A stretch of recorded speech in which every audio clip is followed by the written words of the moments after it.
After this business class flight, I can no longer recommend Turkish Airlines. And that breaks my heart because I've been a fan and a gold status customer for many years. Now they're an airline that encourages fake positive reviews. But I paid for this flight myself, and I think you'll see the difference in what I have to say. Today I'm flying from Basel, Switzerland to the Turkish Airlines hub in Istanbul, Turkey. This flight was in January 2023, but it was supposed to take place in November of 2022. Here is the original itinerary booked almost a year in advance: Basel, Istanbul, Abu Dhabi. In July, Turkish Airlines sent me an email with a change of the itinerary. They changed the first leg only, but not the second, which means that I would have an impossible connection in Istanbul. I would be arriving at 23:05, but departing the same day at 20:30, which is 3 hours earlier.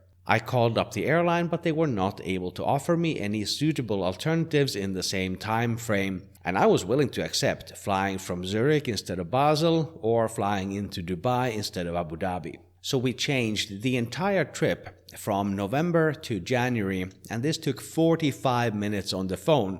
This should have been a very simple change to make online, but that was not possible. Welcome to the EuroAirport outside of Basel. The terminal today is very quiet. It's a Saturday, so there's pretty much nobody traveling today. The check-in desk is right there behind me. I'm not going to use it today because I'm doing hand baggage only, and then the security is going to be just above that space. Security today was a breeze. I did have access to the priority line, but there were literally no people whatsoever waiting, so that was a super quick process to get through to airside here at the EuroAirport. Now let's go and find the Skyview lounge, which is right over there.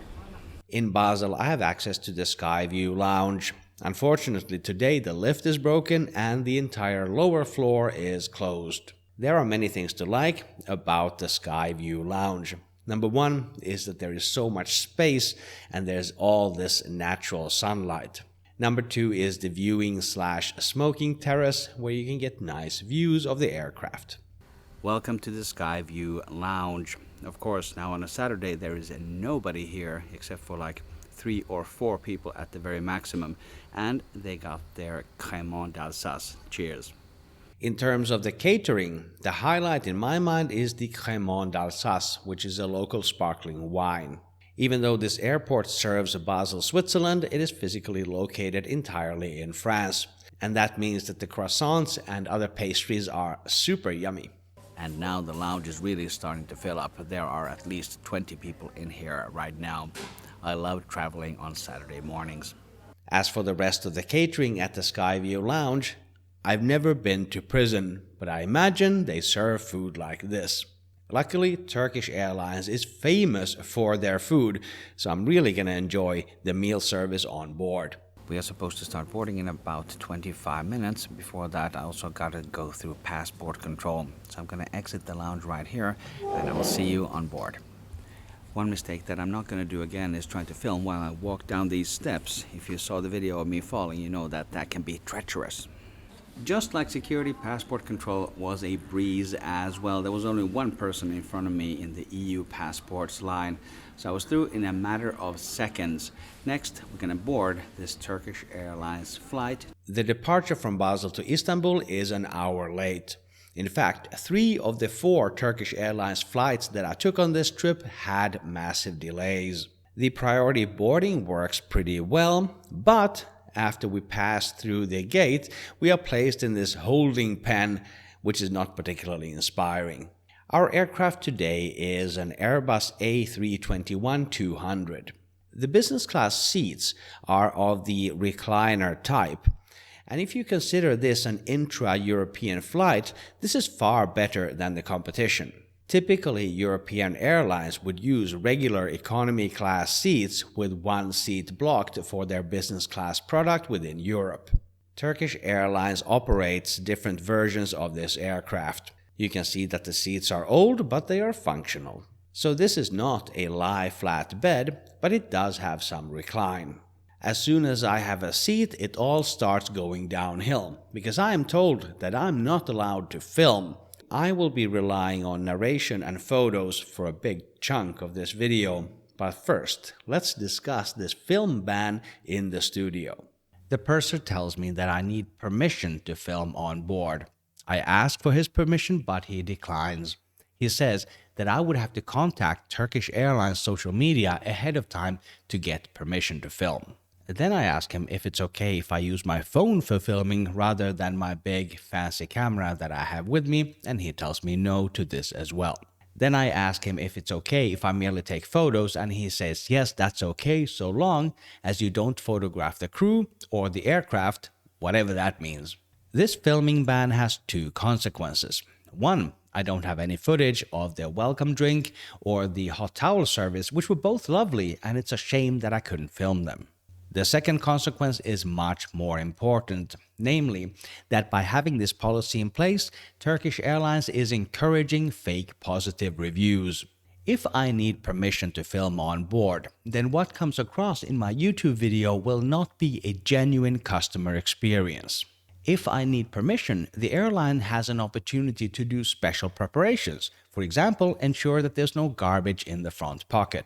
And if I need permission, the airline has an opportunity to give me special treatment, and that's not what I'm looking for in an independent, authentic video review.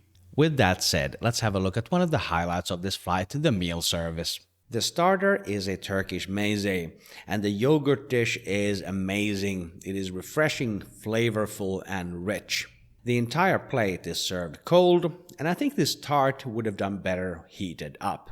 Overall, this is an amazing meze that Turkish Airlines serves today. For my main course, I ordered the fish, the sea bass en papillote.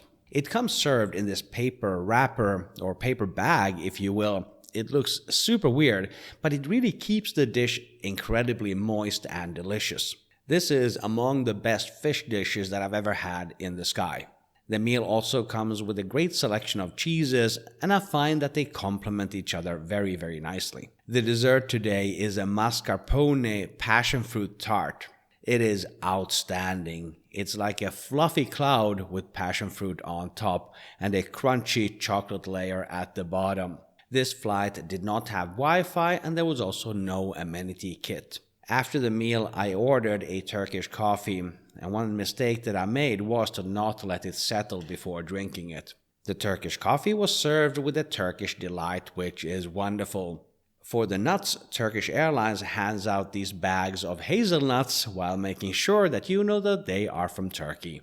The in-flight entertainment system is old. It is housed in the armrest. There are touchscreen controls, but they are not super responsive. It's easier to use this with a remote, which is also in the armrest. The viewing angles on this screen are absolutely terrible. The screen, as well as the headphones, have to be stowed before landing, which means that Turkish Airlines does not offer gate-to-gate in-flight entertainment. The headphones provided do not have active noise cancellation. They are of the on-ear type, which I prefer over over-the-ear type headphones. One tip here is to really make sure that you have them aligned correctly left and right, because they are so much more comfortable in the right orientation. Now let's tour the business class lavatory on board the A321. There are some extra amenities here not available in economy class. They have both hand towels and tissues. There is an individual air vent and a coat hook. They have an almost full-length mirror, toilet seat covers, the toilet of course, and a baby change table. Next to the sink, there is this holder that other airlines would use to hold a flower. Today we arrive at Istanbul airport at a bus gate. Turkish Airlines provides a limited capacity business class bus with upgraded seating for the business class passengers. So would I recommend Turkish Airlines? Well, if all you want is a delicious airline meal, then I think you will have an excellent time on this flight. But as for me, Turkish Airlines gave me an impossible connection, massive delays throughout the entire trip, and they banned me from filming. So no, I would not recommend Turkish Airlines. In addition, some other things went wrong on the return flight, and I'll make a separate video about that. I'll link it below once it's published.